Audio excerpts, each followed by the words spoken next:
Hello my friends and welcome back, and oh my gosh, this is such a gorgeous afternoon, and it's amazing to me how fast this yard will go from looking very bland and bare areas in my garden to all of a sudden just pop of color and plants coming up every which direction.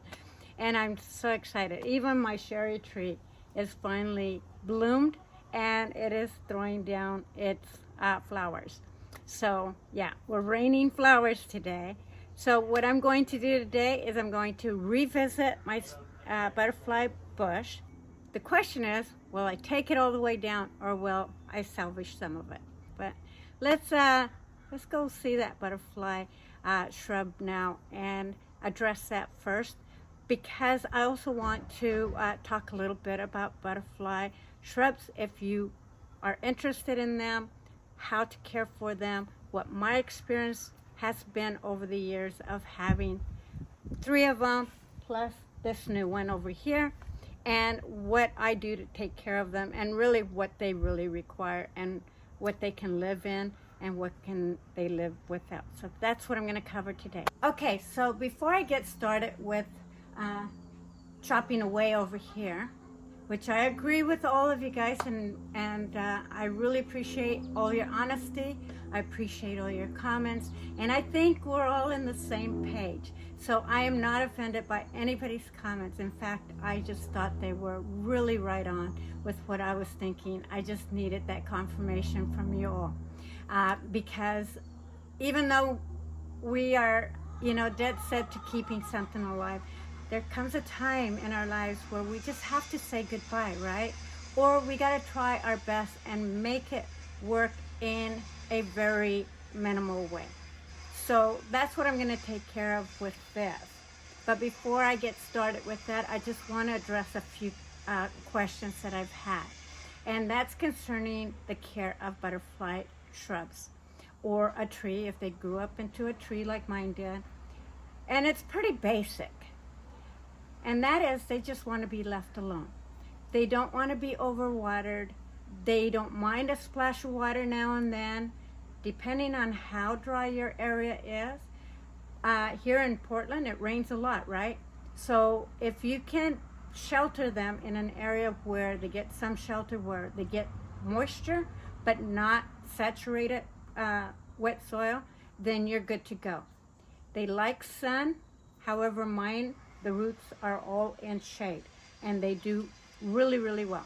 I mean, they're in areas where they kind of are somewhat protected by the fence, and the chicken coops, so they're kind of sheltered there in that corner, or they're over here by the fence, where it's kind of sheltered, where, it's going to get rain, but it's not going to be sitting in water, because they will get root rot. And that is the number one reason why butterfly shrubs die, is from overwatering. Now, one way that you can tell if you're overwatering, your leaves on the butterfly shrubs will start yellowing and start dropping. So that's a good telltale. Now, again, I just water my plants around them and just let them search for that water and that moisture, and they're fine. The best position to plant them in would be like a sandy to rocky soil, and that's what mine live in. Or they can also live in clay soil, provided that they're not sitting in water. And then fertilize them once. I don't hardly ever fertilize a lot of my plants. Sorry about that.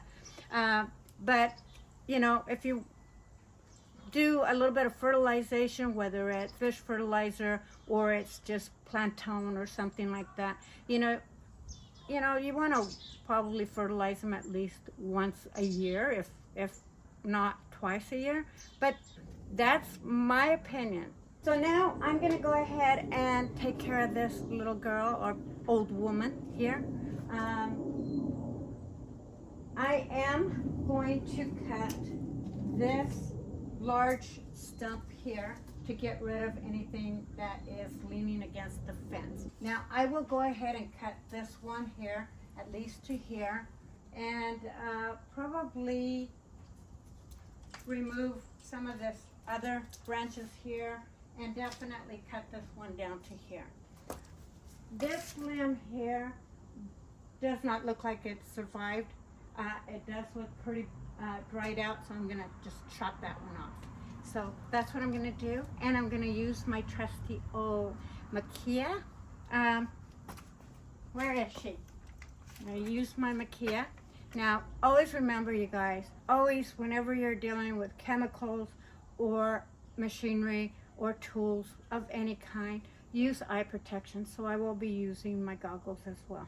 And you also want to protect your trusty old hands.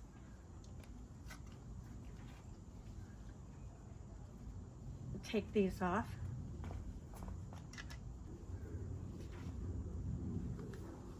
Put this on, because your eyes are extremely important to protect.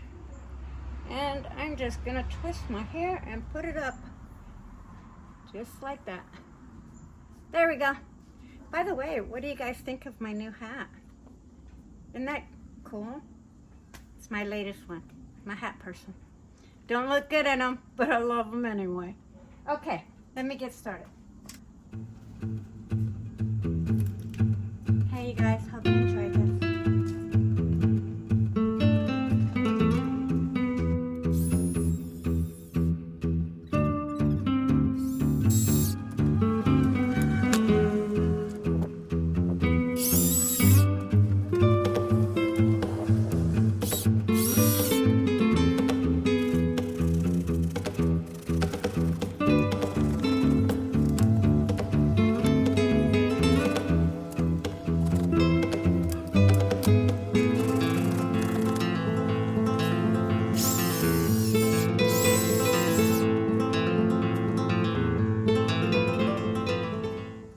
Okay, this limb here, it has these gorgeous limbs, lots of life at the very top that will grow some beautiful flowers. I went ahead and took your advice, and I'm cutting it away from the fence. I will show you around the tree where there's other starts. In fact, there's some coming up from the ground. So this will eventually turn into a nice shrub. So yeah, so I'm gonna take this off the fence, and hopefully,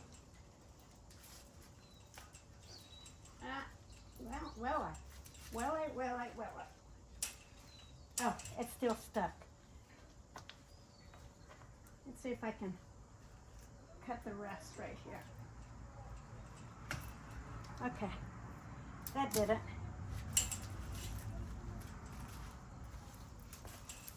So yeah, this has quite a few great starts on it, but it'll look better, as you will agree, and that you have mentioned that it'll look better. Now, is it still an eyesore a little bit? Could I still take it further down? Yes, I can, but you know what? Why not let it grow? Even though it's pretty bad, it's still alive.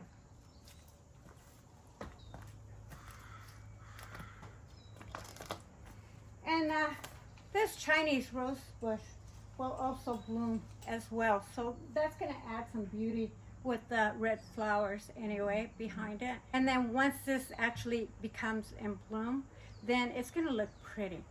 I think so. Let me know in the comments about what you guys think. Just trim off any dead or diseased limbs. And make sure that when you snip it off, that you snip it off at the node or right at the top of the growth, new starts. And yeah, then you'll get beautiful blooms. Now this can be cut further down. I'm not going to cut it further down. Just leave it be. While I'm at it, I'm just going to go ahead and trim this this fern right here. Hopefully you'll be able to see what I'm doing.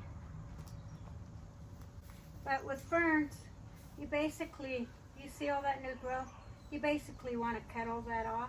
Now, you can do this in the winter time, but I usually wait for springtime. And then I just cut off whatever looks kind of old. Just make it look pretty.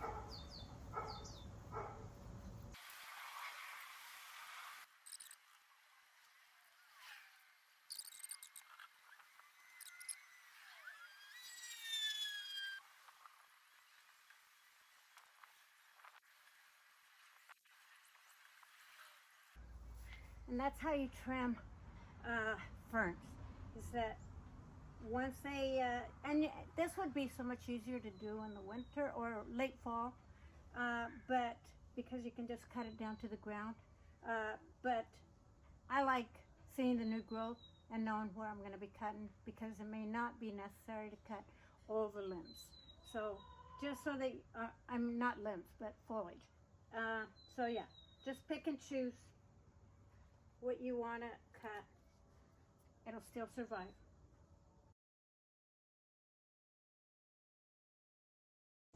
So as you can see, there's what's left over here, and it is all very, very healthy. In spite of what this looks like, it is all extremely healthy.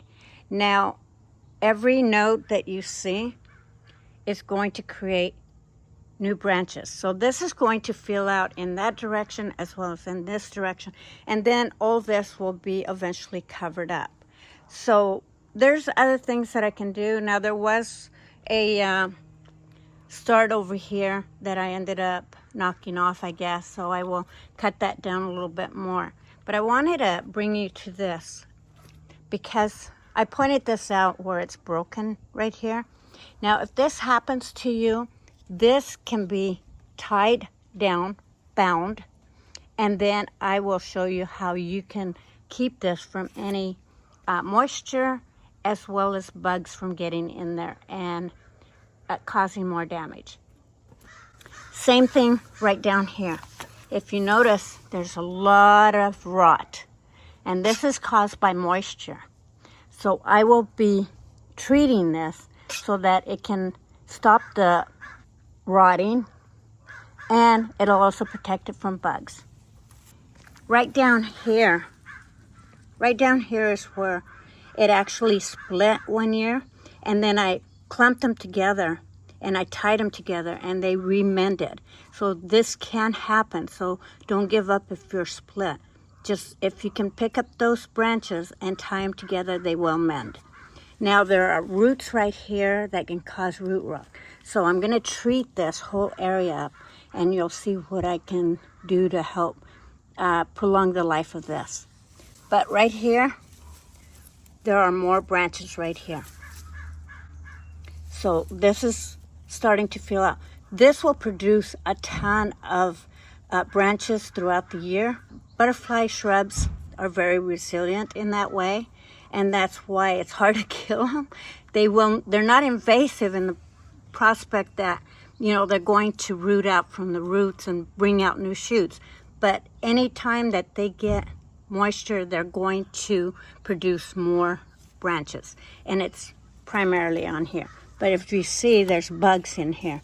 So I need to clean this out, and I'll show you how I'm going to do that. And I'm going to clean this out really well, and then I will treat it. Now on this side, here is where I cut that one branch. So I will treat that. I will treat all this. I will clean it out as much as possible inside, and I will treat that from further erosion. And then right here, there is new branches coming out from there, and new branches coming out from there. Now, this stump, there was, I think I said that, but I'm not sure. This had actually a start, so somehow I knocked it off, so I will cut this down. But I want to show you how I'm going to treat it before I do that. So let's get started with that. And then, of course, I cut this stem here. So it's got new life, so that's good to go. Great life throughout the rest of it. But it's not looking too shabby, if you ask me. It looks a lot better than it did. I think you'll agree. Okay, so the first thing I'm going to do is kind of wipe this up as much as possible using a brush and getting rid of anything that's loose and dead throughout this.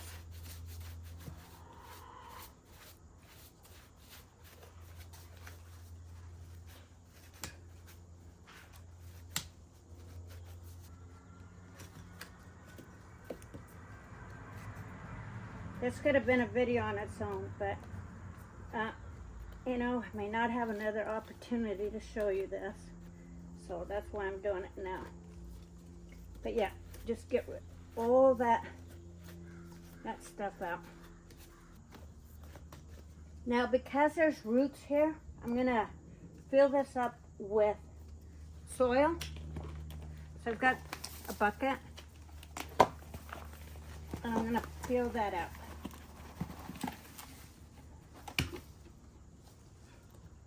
With soil, just to kind of protect those roots. And a little bit there. Now I'm gonna cut this. And I'm gonna cut this in an angle.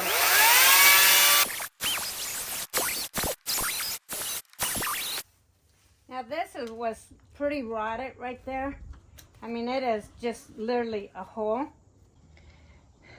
So if you look at this, there's a hole directly in there. So this wouldn't have lived anyway. I mean, they're still getting nutrients through this, but overall, it's pretty rotted. So I'm gonna treat this. I did cut it in an angle so that water doesn't sit on it. I could cut these other ones, but I'm just gonna treat them. So I'm gonna go ahead and shake off any of the shavings, and then we'll go on with the treatment.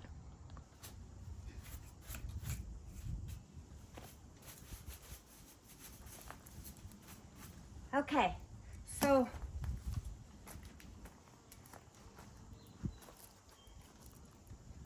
the way that you protect this from further deterioration is that I'm going to tie it. I'm going to tie it with jute. But before I tie it with jute, I'm going to spray as much as possible in here. Now, the product that I'm using is this pruning seal. This here is really great for salvaging your trees when they're broken or damaged, or whenever you prune a tree, and this will help from bugs getting to it. It'll help from water, because it's pretty much a sealant. So hopefully you'll be able to see what I'm doing, but I'm gonna spray this inside, because that's gonna keep bugs from it.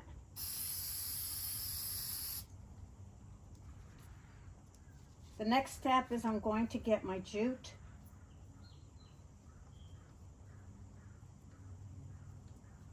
And I'm going to wrap it around. Now I choose jute. You could do wire if you want, but this will erode after a while, and it's just more environmentally healthy. And a wire would cause more damage, so jute would be the good source as far as I'm concerned. And I'm just going to grab as much jute as possible. You can always cut it later.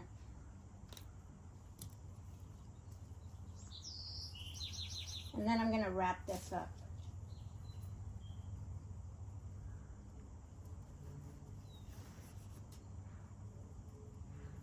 And I'm going to really tighten this up.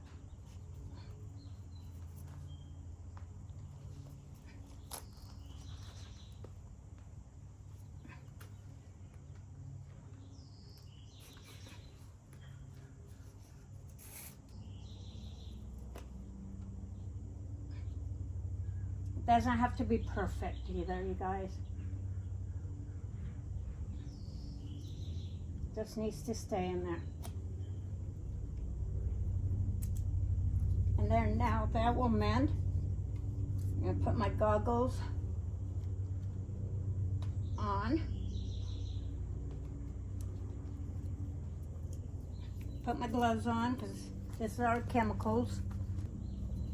Probably shouldn't have been touching it to begin with. But protect yourself from sprays. And then I'm going to spray it.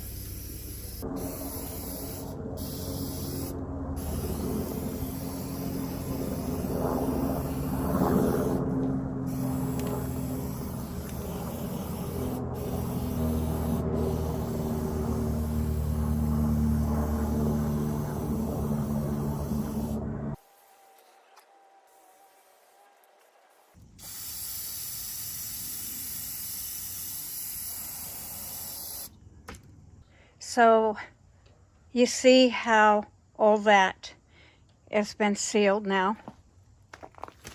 And that is going to protect whether it's a butterfly tree turned shrub, or a shrub, or anything you cut down. You know, it could be a mimosa, like I had that damage. If you haven't seen that, I will link it up here for you to go catch. But this is exactly the treatment that they did.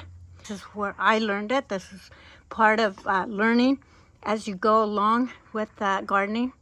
But yeah, this is how you're going to protect it from bugs and further erosion. So that's how you take care of your butterfly shrub or bush or whatever you want to call this back here. So again, I'm not an expert in butterfly shrubs. However, if 17 years of owning butterfly trees or shrubs and keeping them alive would categorize me as an expert, then perhaps I am. But this is one way, as you've witnessed many times of me trimming this over the years, for those that have been following me for quite a long time, and to this even degree. And this is still producing viable branches, and it's going to also produce beautiful flowers. So I'm really happy about that. Now again, keep in mind, if I didn't mention before, that butterfly shrubs have very shallow roots. So the best way to protect them is by adding plants around them. But make sure that the plants that you have are also drought tolerant, because butterfly shrubs do not like a lot of water. They don't like to stand in water, and they don't want too much water. That has been my experience, and it has worked really well for me. So it's made my butterflies quite successful. And I do things out of the norm a lot. I don't follow all the rules, and somehow my plants still survive. But do your research. That will save you a lot of time. And just plant according to the water requirements around each individual plant. That is what's saving this, because butterfly bushes, although they love the sun, they're kind of like clematis. They want their head in the sun and their roots protected. Also protect them from any high winds. Also protect them from any excess moisture, rainwater if you live in a rainy area, or snow. Now this is protected because even though this this is a rainbow fist spirea, it's absolutely beautiful. I'll talk more about that if you guys want in another video. But this actually shelters this, and once this dries up, I'll throw some of the branches over it to further protect it. But yeah, plant things around the base of your trees or your shrubs, and then water accordingly, and you'll be good to go. Anyway, you guys, thank you so much for watching. I hope you enjoyed this. And if you have any questions, if you guys have had issues with your butterfly tree or shrub, I would love to hear your comments. So put them down in the comments below. Love to hear your thoughts and your experiences, because we all learn from each other. So anyway, love you guys. And I'll see you guys next time.